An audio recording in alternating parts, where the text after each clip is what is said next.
You're listening to the How to Talk to Girls podcast with your dating coach, Trip, from tripadvice.com. Do you struggle with getting girls to like you? You'll learn step by step how to talk to girls to create deep connections, whether it be for one night of wild fun, a 1-week fling. Are you currently involved in a sexual relationship? Or for a lifelong partner. Full of long-lasting pleasure.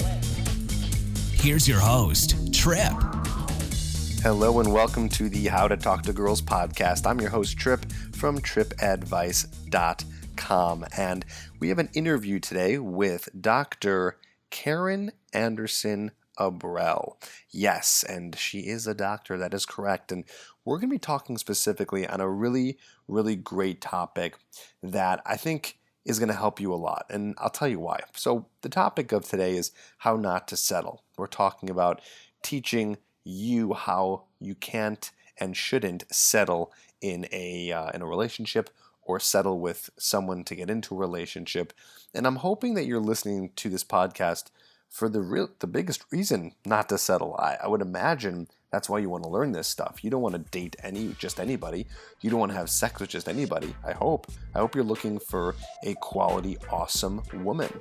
So we're going to be talking about that on this episode, and she's got some really cool stuff that's going to help you not to settle, and also go into the reasons of why guys and girls do settle with people. And a lot of it has to do with kind of our inner game and our thoughts that we have on how we view ourselves. So let's get right into it. Here's myself and Dr. Karin talking about how not to settle. Hello, Dr. Karin. How are you? I'm great, thanks. How are you? I'm fantastic. It's great to have you on the How to Talk to Girls podcast. This is Dr. Karin Anderson Abrell. I'm guessing Abrell is your husband's last name. Mm-hmm. And you kind of, well, there's not a hyphen necessarily, but it's all together from drkarin.me. She's a Chicago-based love and relationship expert, and she's here to talk to us about this idea of never settling, which we're going to get to in just a second. But before we get into that, Dr. Karin, tell us about how you got into this, how you know about this stuff, why should these guys listen to you? Tell us about how this kind of all started for you. Yeah, so I dated for just a long time. I started dating at 15 and didn't get married until 42. So there's some experience to back up my philosophies. And also, I was a former academic. I'm a psychologist, so I've done a ton of research on this type of stuff, and I'm always availing myself of the research that's out there. And so I have a lot to say, but I moved from academia into this kind of realm because of my own experience and having gone through tons of dating and then also calling off a wedding 2 months before it was to occur. And as a single person, I was out there for a long time, and I would go to the self-help section, and I often saw books that just didn't seem all that helpful, frankly. I think the authors were very well-intentioned, but they were often telling people you got to be a totally different person and then he'll show up, or, you're doing all these things wrong. And certainly we all have room for improvement, but the message didn't really sit with me. So I thought, you know what, you better write the book that you wish had been available to you when you were single. So that kind of propelled me into this space to go full time into this arena and speak and talk to folks like you and try to encourage some people out there in the dating world. So you have a book, is that right? I do. It's called Single is the New Black. Don't wear white till it's right. I like that. Thank you. That's fantastic. So what's the big message you think behind that book? Yeah. So like I said, it's the message that I think is really needed, and it's lacking in the self-help genre right now. And the message is don't settle. So essentially you're out there, and if you are dating for long enough, there's going to be a lot of feedback.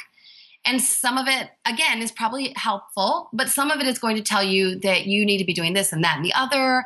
And I was 30 and then 35 and then 40 and still single. And I heard I was too picky and I just better lower my standards. And who did I think I was? And I thought, really? So I'm supposed to just stop being picky and selective and just pick up any guy off the street, put a tux on him and walk him down the aisle? It's not making sense. So the message is really just know yourself, stay true to yourself, and be the best version of yourself. And then you'll be prepared for when the right one comes along. I like that. I like that. So you got married at what age? 42. At 42. That's interesting because you don't hear, and that's your first marriage, right? Yep. Interesting. Yeah, you don't hear a lot of first marriages happening at that age. Do you have children? Are you planning on having children? No, I don't. I have 3 stepchildren. So there was that whole scene that was, again, unexpected. No one really thinks, when I was a little girl, I wasn't walking my Barbie doll in her white dress down the aisle, to be like, I'm going to be wife number 2. That'll be fun. No one's expecting that. But also we have to, there's a tension between planning our life and being intentional, and then also being able to rest in what is meant to be and what is happening. And I tried to force it. When I was 34, I was engaged because, you're 34, it's time, the clock's ticking and everyone else is married and starting on baby number 1 or number 2. And so I felt that pressure and almost married a great guy, but not my guy. And so that tension of trying to push it and force it and make it happen in the midst of trying to just sit back and go, hey, there's part of life that we can't fully control, and love is one of those things. Yeah, absolutely.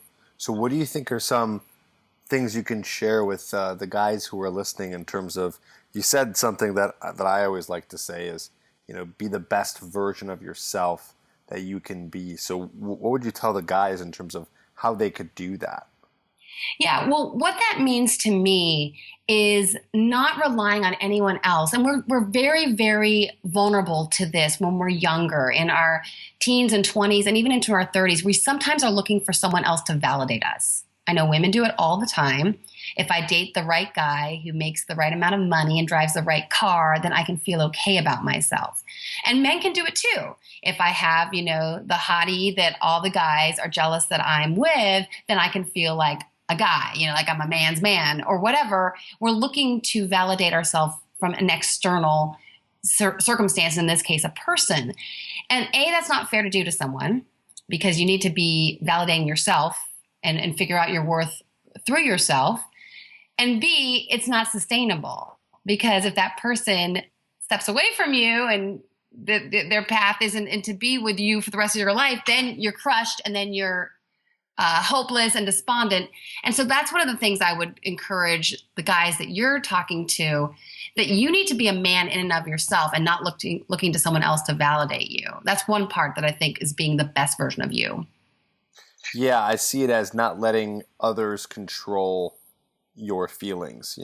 You're giving your power to other people the second you let others decide how you should feel, So you're letting them be the ones to judge who you are, and it puts you in a very powerless position because there's nothing you could do, right? And I don't like that for anybody, to be in a position where they have absolutely no control over how they should exist, be, and feel, Yeah, I love that you're using the word power, because power is a part of every relationship, and we choose to give up our power. And then we get mad, right? Like, he made me feel, or she made, it's like, no.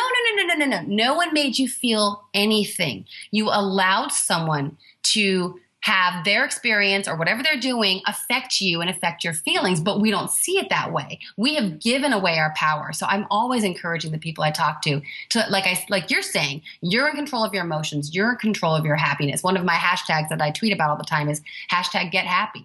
Because as soon as we understand, and that's another part of what we were talking about earlier about being the best version of yourself, as soon as I understand that my emotional state is my job, it's an inside job, it is no one else's responsibility, I am coming to a relationship with so much more power.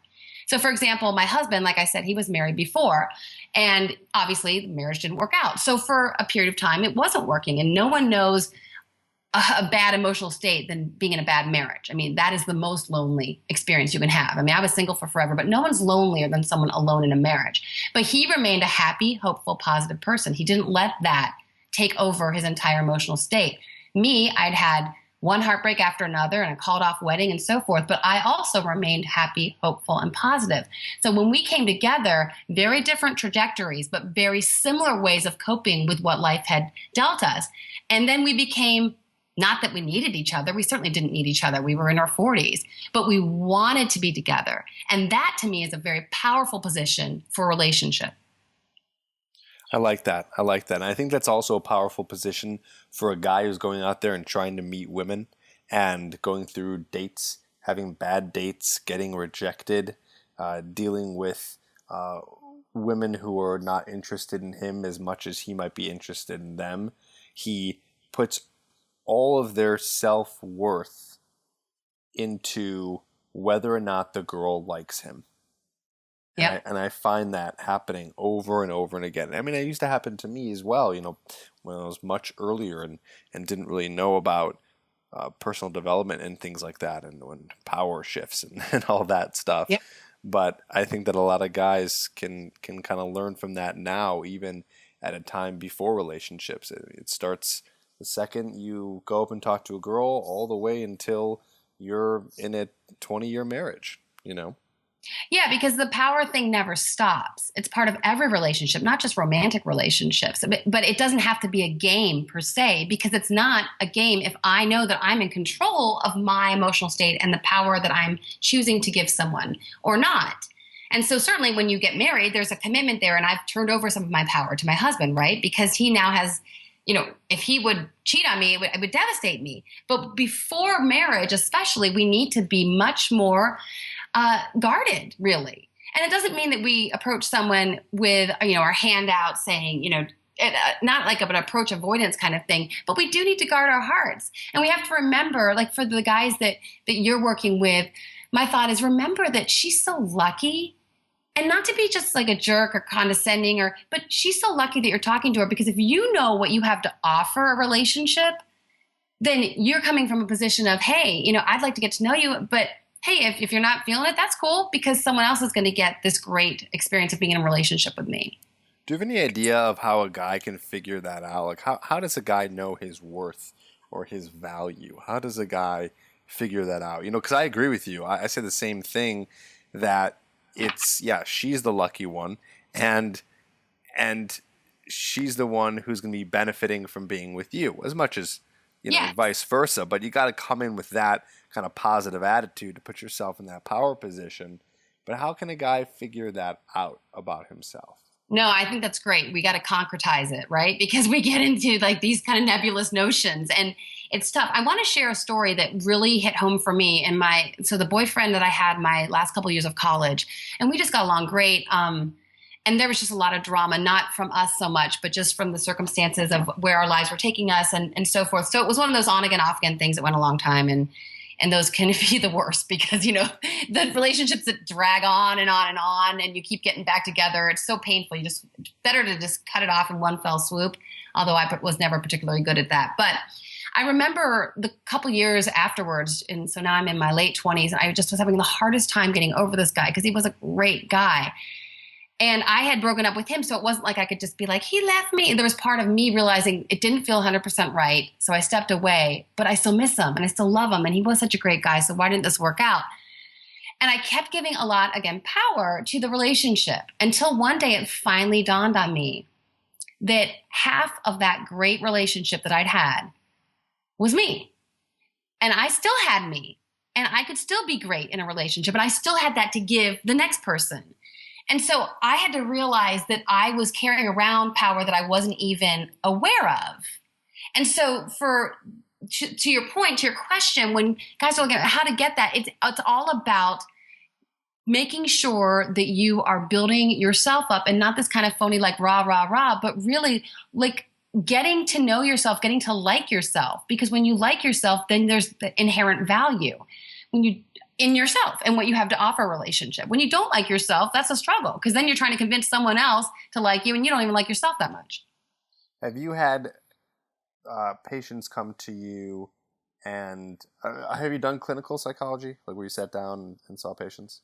I have in actually the first part of my career. So my master's is in clinical psychology. So my first part of my career, I was a therapist, and then got the PhD and went into academia. Okay, got it. So when you were seeing people, did you have people come in who had low self-esteem, who didn't like themselves? Mm-hmm, yeah, and I was working mostly with kids. And so, so it wasn't quite probably your demographic in terms of like trying to help them figure out ways to like themselves.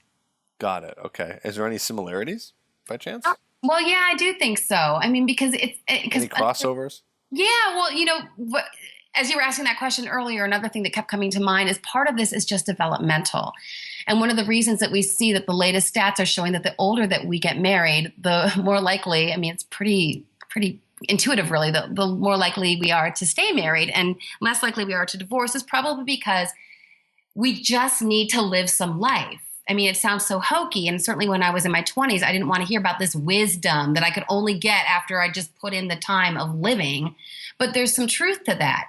But to your point too, something that a guy could do right now is it sounds so cliche, but if you don't like your alone time, then why do you think anyone else would want to hang out with you? We have to be comfortable enough in our own skin, and whatever that takes, whether it's taking the time to embrace a hobby or embrace a characteristic or a trait of ours and really develop it so that we kind of are feeling like we're at the top of our game. Does that make sense? I know it still feels a little nebulous, but No, it makes sense. It does. I mean, I think that's a good thing to learn too. I think it's kind of tough, but to figure out how you can enjoy time with you, or even just be aware of that. I think there are a lot of guys out there who probably do enjoy time with themselves, but yet maybe they believe they have low value or they have low self-esteem. But maybe just being aware of the fact that, hey, you hang out with yourself all the time. Don't you enjoy that? And then being like, oh yeah, you know what? I guess I do. I do enjoy me. And it's almost like you can use like logic here and say, well, if you like you and you enjoy spending time with you, then what makes you think that you're not worthy of another girl who you just think is really pretty, and for whatever reason, just because she's pretty, won't like you? Exactly. I mean, I remember when I was single, I would hear the little cliche, well, would you date yourself? And I was always like, yeah, of course I would. Have a good time.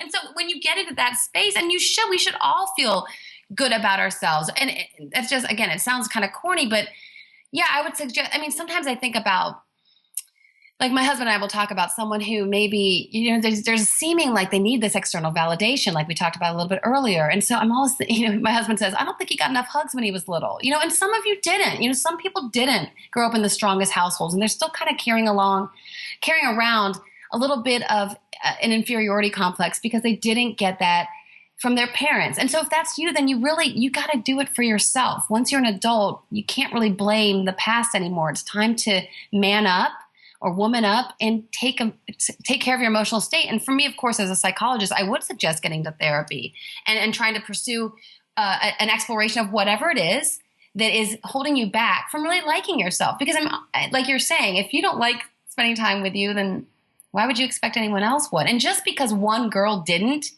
don't give her the power that she represents the entire population of females out there. See, that's tough to do. That's really tough to do.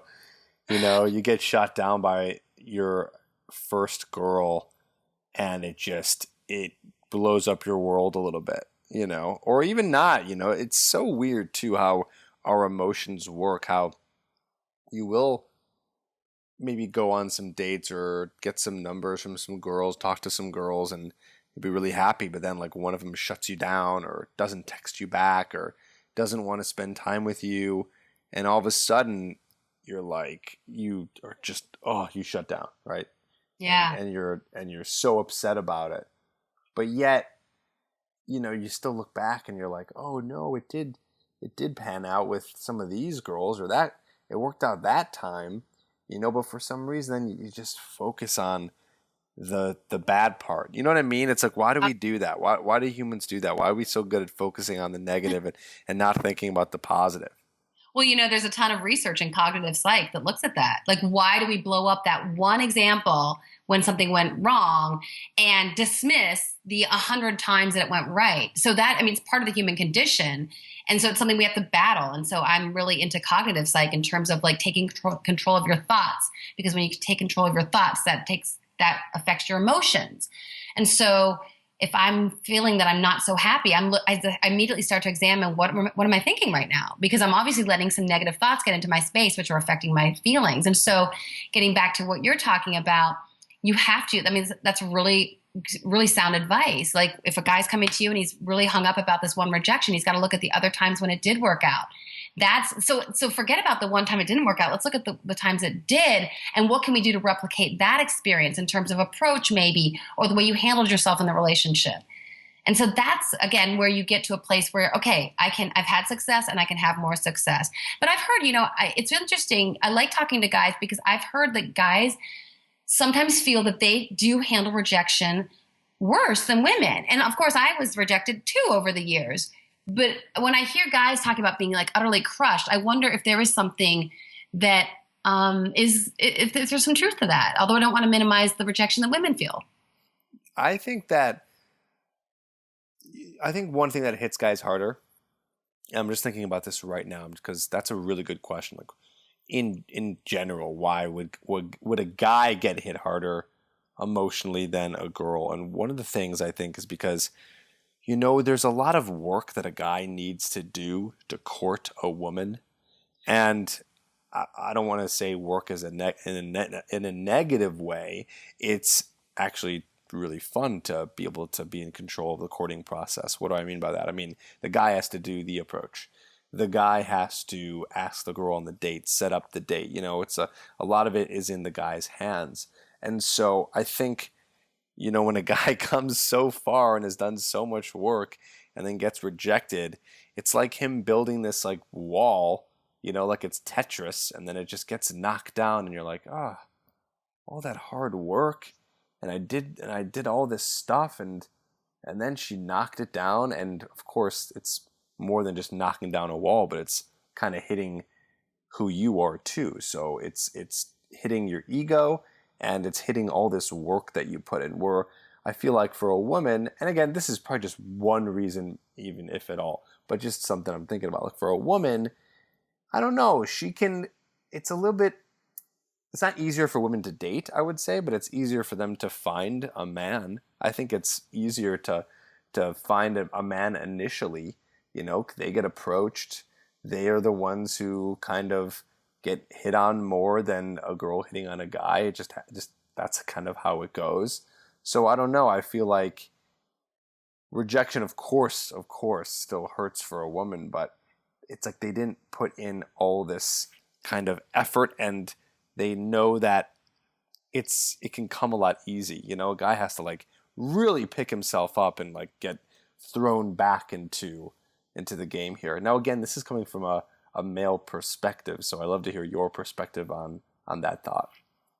Yeah, no, I like it because I think you're kind of breaking it down in a way I'd never thought about. So it's almost like that initial prep and that initial approach is very much more involved for a guy. I would agree. And even if a woman, then I was thinking as you were talking, I was thinking, so once you've been in the relationship though for a while, if a woman gets rejected, like I was dating a guy for 2 years after I called off my wedding. And then when he left me, he broke up with me, then I felt kind of what you were saying in a different way, but similar in the extent that I had 2 years to show you all that I could give you and all the love that I had and all the support and how great we were as a team and how we could do this. And then for him to step away from that kind of felt like what you were talking about. So maybe rejection initially in like earlier stages of a relationship can be harder for a guy. And then maybe later women can experience that. Cause you're right. It's like, we get rejected at any stage. We can go out to a bar and get approached maybe 5 times a night, if we have a good night. not to say that I didn't have dry spells, because I certainly did, where I'd go out with my girls and like no one. But you're right. We can just kind of sit there sometimes and get that affirmation again, like, okay, I still must be cute enough because someone approached me, even though I'm brokenhearted because this guy left me. There was still that possibility. Whereas I didn't have to, if I'm brokenhearted, I didn't have to be the one to ratchet it up again and go, okay, I'm going to approach someone tonight. So I think, yeah, I can get with that point. That's a good point too that you made though, is that, yeah, I think I agree with that. It, again, I know these are all generalizations. They really are. We're just kind of, throwing out some theories here, but I did like that you said that idea that girls might get a little bit more feeling of the rejection in a, but you know what? As I'm saying it, it doesn't sound right because I think that guys would feel really crappy too. I mean, oh man, I've helped so many guys who have been broken up with or in the middle of a breakup, and they are just completely crushed. It's crazy. And I know that women get crushed too, you know. But definitely, I know it seems to make a little bit more sense though, saying that a woman might feel more, not more rejected, but maybe like, I don't know, harder for her to kind of bounce back from it. Maybe that's kind of what we're talking about. You know, like I feel like it's harder for a woman to maybe bounce back from the ending of a relationship because she feels, you know, that she had this commitment from a guy and it's like all this time wasted. Because for women, it really is a lot about time. We were kind of talking about this a little bit earlier before this podcast interview. We were talking about this idea of a woman doesn't want to waste her time. She wants to know that she's with a guy who is ready to commit, right? Yeah, that is so true. Women do get caught up in the time, and you know that biological clock, of course, is huge. Yeah. And but what I see with women is then not being willing to really take the time to get to know someone. And then I really feel like, Trip, sometimes it translates into, okay, I'm not so crazy about this guy, but I'm 33 and it's time to get married. And, you know, I don't know what my eggs are looking like right now. And so I'm just going to do this and I'll have my babies. And then, you know, after the diaper changing season is over, you kind of look at this guy and you're like, oh, I don't know. I mean, he was okay, but I don't know if he was really a guy to go to the distance. But now we've got a couple kids in tow. So I see that as being a big problem when we give too much energy and power to time. Yeah, exactly. Yeah, and so, oh God, that's so interesting too. And I think that goes back to what we were saying too about not settling, right? So it's like these girls, they settle.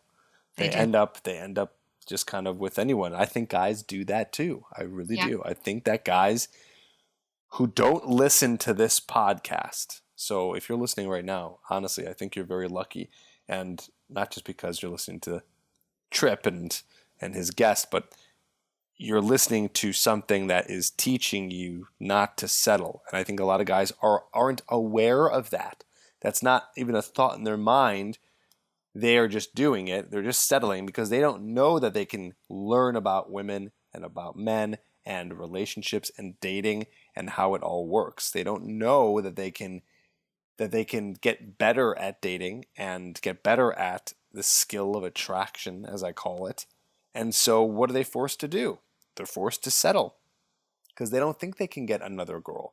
They don't think that they are worthy of having, I don't know, the type of girl, I guess, that they would really want. So what do? They settle for the girl that they're with in the moment. So I feel like there's there's like different types of settling. Like a woman will settle because of time, and a guy will settle because of, I don't know, maybe self-worth or maybe not thinking, I guess this idea of not thinking he can have something that's better for him, you know?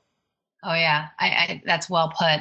And it's so I've done a ton of interviews because when I called off my wedding, that's another book that I'm actually working on right now because it's not a resource. You know, if you're engaged, you can go to the bookstore and you'll find a lot of books on how to plan the perfect wedding and get the perfect dress and the perfect flowers and the perfect color palette. But what about really examining if you're in this engagement for the right reasons? And so I'm working on that book, and I've interviewed a lot of people, some other runaway brides, and then also women and men who wish they'd run away but didn't, and then ended up divorced. And I will tell you, almost all of them will say down deep at some level that they were being very, very, very, working very hard to cover up. They knew. One of my girlfriends said, oh yeah, she was married 4 years. And so when I called off my wedding, she was like, Karin, I'm so proud of you.